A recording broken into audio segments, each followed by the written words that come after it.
কবি শুভ দাশগুপ্তের লেখা জন্মদিন কবিতাটি এক অদ্ভুত মায়াময় কবিতা।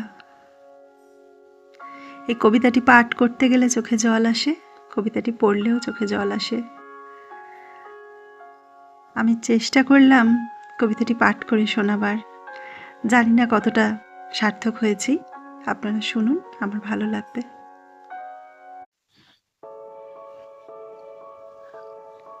আজ পয়লা শ্রাবণ। খোকন, আজ তোর জন্মদিন। তুই যখন জন্মেছিলি আমরা তখন যাদবপুরে, নতুন গড়ে ওঠা কলোনির টালির ঘরে তোর স্কুল মাস্টার বাবা সেই হ্যারিকেনের আলো জ্বালা ঘরেই আনন্দ আর খুশিতে ঝলমলে হয়ে উঠেছিলেন। তুই আসার পর তোর নাম রেখেছিলেন সুকল্যাণ। মানুষটার মনটা ছিল শিশুর মতন, অভাবে অনটনে বেঁচে থাকার নানা দুর্বিপাকেও ভেঙে পড়তেন না কখনো। সকলের ভালো চাইতেন মন থেকে। বলতেন, দেখো একদিন এই দেশের মানুষ ঠিক খুঁজে পাবে মুক্তির পথ, শোষণ থেকে মুক্তি, দারিদ্র্য থেকে মুক্তি, অশিক্ষা থেকে মুক্তি।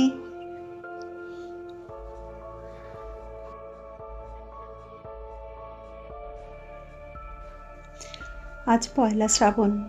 খোকন, আজ তোর জন্মদিন। ছোটবেলায় তোর মনে আছে আমাদের ভাঙা মেঝেতে বাক্স থেকে বার করা মেজো মাসির হাতে তৈরি আসনটা পেতে দিতাম, সামনে রাখতাম ঠাকুরের আসনের প্রদীপখানা। তুই বসতিস বাবু হয়ে চুপটি করে।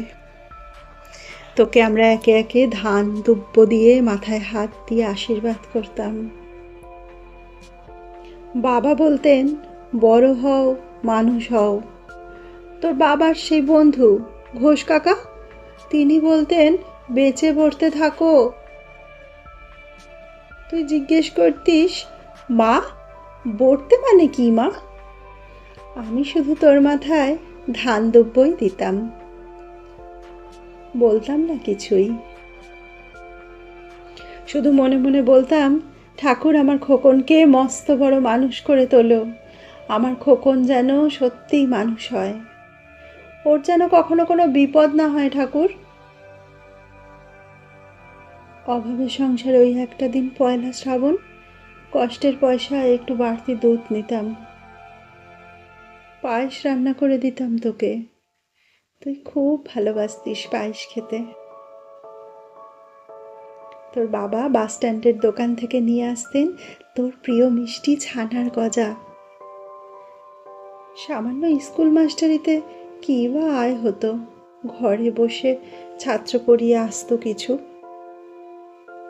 দাউ দাউ অভাবের আগুনে সে রসদ পড়তে সময় লাগতো না।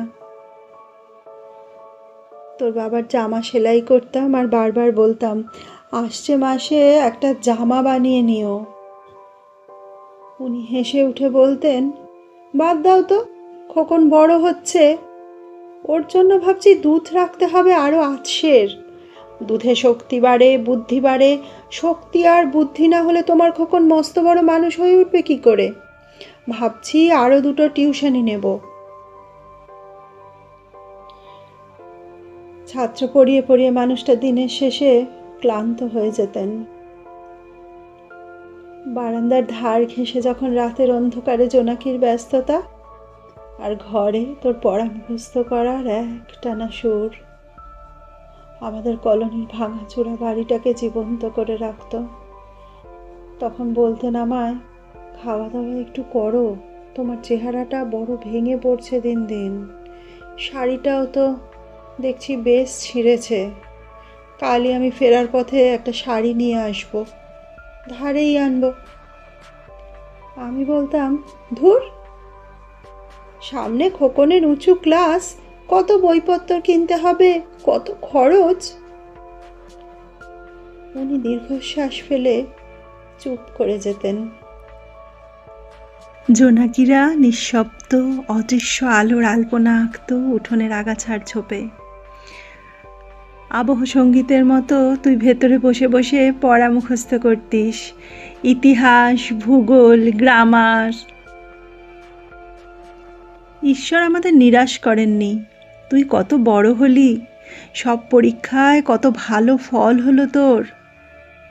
বাবা বললেন, আরও পড়ো, উচ্চশিক্ষাই উচ্চ সম্মানের একমাত্র পথ। তুই আরও পড়লি। তারপর তোর চাকরি হলো কত বড় অফিসে, মনে আছে খোকা?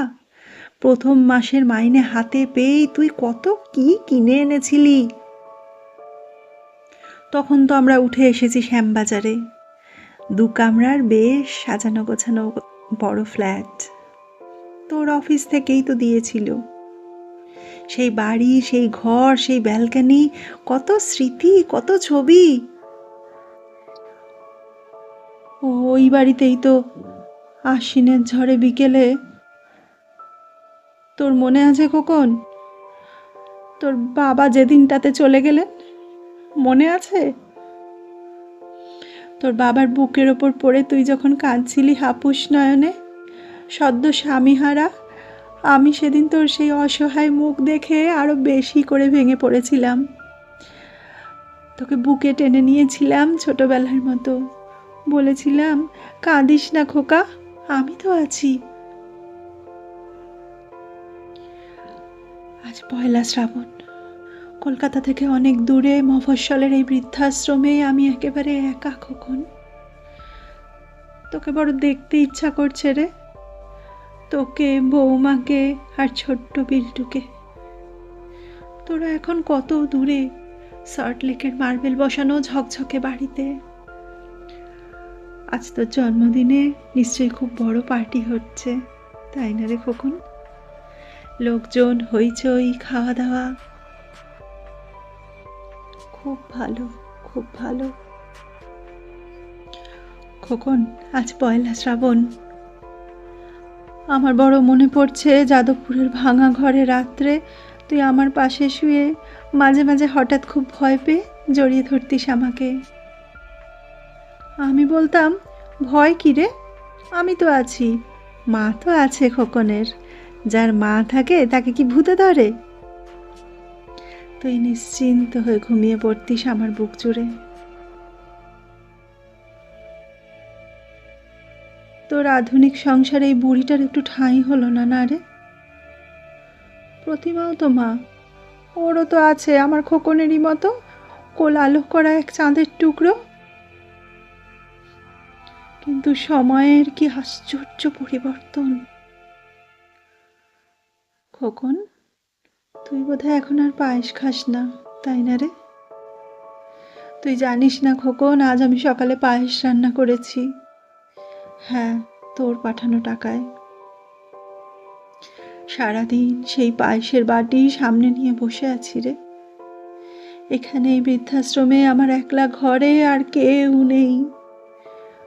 তুই একবার আসবি খোকন, একবার, শুধু একবার।